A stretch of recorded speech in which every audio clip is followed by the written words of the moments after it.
So, yeah, I built a Hackintosh. Well, tried. And failed.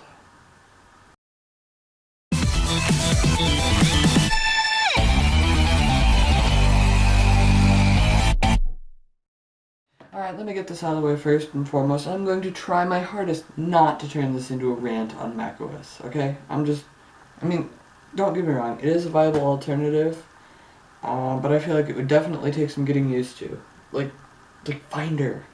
How can you find anything in Finder? You gotta there's no address bar. I'm going to try my hardest not to turn this into a rant on macOS. Not a rant, not a rant, not a rant. Second of all, to do this, I watched a tutorial. I didn't just, use my techno knowledge to do it because I have no idea how to build a Hackintosh. I still really don't after watching the video. But if you do feel like this is something you want to take on, go ahead, the link is down in the description if I remember to put it there.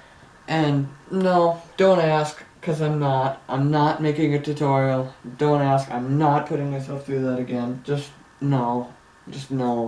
Okay, so the basic idea of how I did it was, I downloaded the torrent from the video description, not mine, of course, it's the tutorial description. Convert it with your choice of torrent converter to a DMG file, open up Transmac, insert your thumbstick, format it for macOS, install your DMG file onto it, plug it into your Hackintosh, boot from USB, install macOS, and then comes the fun part of attempting to find all of the necessary drivers. Oh yeah, and you also have to have a bootloader, which is and just the overall finickiness of the thing. When you restart it, you just have to pray to whatever tech gods you worship that it doesn't KP on you.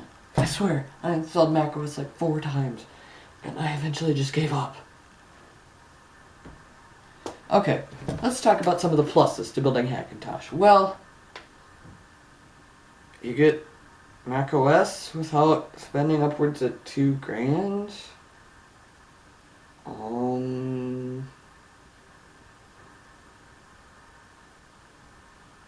It's kind of satisfying when it boots the desktop for the first time.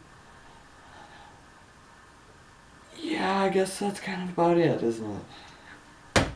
But don't get me wrong, it was a lot of fun doing this, but I'm never gonna get back those sleepless nights where I'd tried to install the bootloader and I was about ready to throw it at a wall. And I would definitely be willing to use macOS. It would just take some getting used to. There are definitely some positives about macOS, things I like. Why can't Windows have such cool default backgrounds? Would it be that tough? Come on. Windows has 3 and they all suck.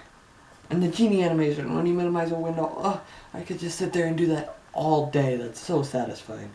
It does bother me though that there's no true maximized setting for the windows. It's either windowed or full screen. Not a huge deal though. So why exactly would anyone build a Hackintosh? Honestly, I really don't know.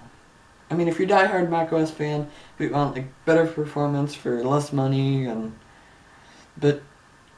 go ahead. But coming from Windows, I definitely would not suggest it. But hey, you do you. So yeah, I eventually just gave up on this thing. It now runs Ubuntu, I don't remember the 16 point something. I don't remember, 16.4. That could be way wrong, but I don't know.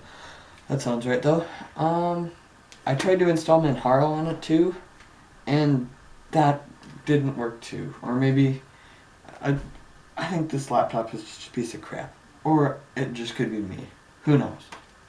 So did I have fun? Yes. Am I going to be doing it anytime soon? Absolutely not. Guys, if you like this video, you can hit that button. And if you really liked it, you can hit subscribe. Hit the bell to be notified for more future videos. But other than that, guys, thank you so much for watching. And if you want to see more Hackintosh adventures, maybe I can actually try and get it to work next time.